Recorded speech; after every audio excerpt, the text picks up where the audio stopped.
पैगंबर पर विवादित टिप्पणी करने की वजह से बीजेपी से निकाली जा चुकी पूर्व प्रवक्ता नुपुर शर्मा को सुप्रीम कोर्ट ने कड़ी फटकार लगाई है। कोर्ट ने कहा है कि नुपुर शर्मा ने अपने बयानों से देश का माहौल खराब किया है, जिसके लिए उन्हें पूरे देश से माफ़ी मांगनी चाहिए थी। सुप्रीम कोर्ट ने कहा है कि पिछले दिनों देश में कई ऐसी बड़ी दुर्घटनाएं हुई हैं जिनके लिए सिर्फ नुपुर शर्मा जिम्मेदार है, लिहाजा उन्हें देश से माफ़ी ही मांगनी चाहिए थी। जस्टिस सूर्यकांत और जस्टिस जेबी पादरीवाला ने वेकेशन बेंच ने यह टिप्पणी इस याचिका पर सुनवाई के दौरान की, जिसमें नुपुर शर्मा ने देश के विभिन्न राज्यों में अपने खिलाफ दायर एफआईआर को एक साथ मिलने का अनुरोध किया था।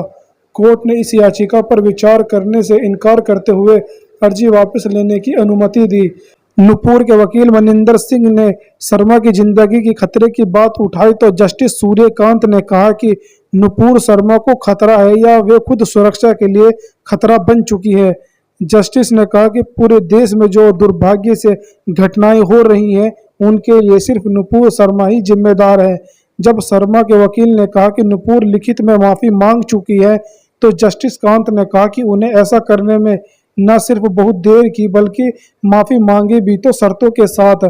जस्टिस ने कहा कि उन्हें टीवी चैनल पर जाकर पूरे देश से माफ़ी मांगनी चाहिए थी। सुप्रीम कोर्ट ने कहा कि सीधे सुप्रीम कोर्ट में याचिका दायर करना नुपुर के अहंकार को दिखाता है। ऐसा लगता है कि वे अपने सामने देश के सभी मजिस्ट्रेट को बहुत छोटा मानती हैं।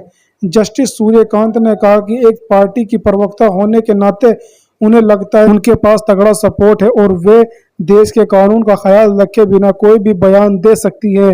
कोर्ट ने सुनवाई के दौरान कहा कि ये बयान बहुत ही व्यक्तित्व करने वाले हैं और इससे अहंकार की बू आती है। इस प्रकार ये बयान देने से क्या मतलब होता है? इन बयानों के कारण देश में दुर्भाग्य से घटनाएं होती हैं। ऐसे लोग धार्मिक नहीं, अन्य धर्मों का भी सम्मान नहीं करते। ये टिप्पणियां या तो सस्ता समाचार पाने के लिए की जाती हैं या राज्य देश के अंदर घृणा फैलाने के तौर पर की जाती है। ज्ञानवापी मस्जिद के मामले में 27 मई को एक टीवी चैनल की बहस के दौरान टिप्पणी की गई थी। उस वक्त वे बीजेपी राष्ट्रीय प्रवक्ता थी।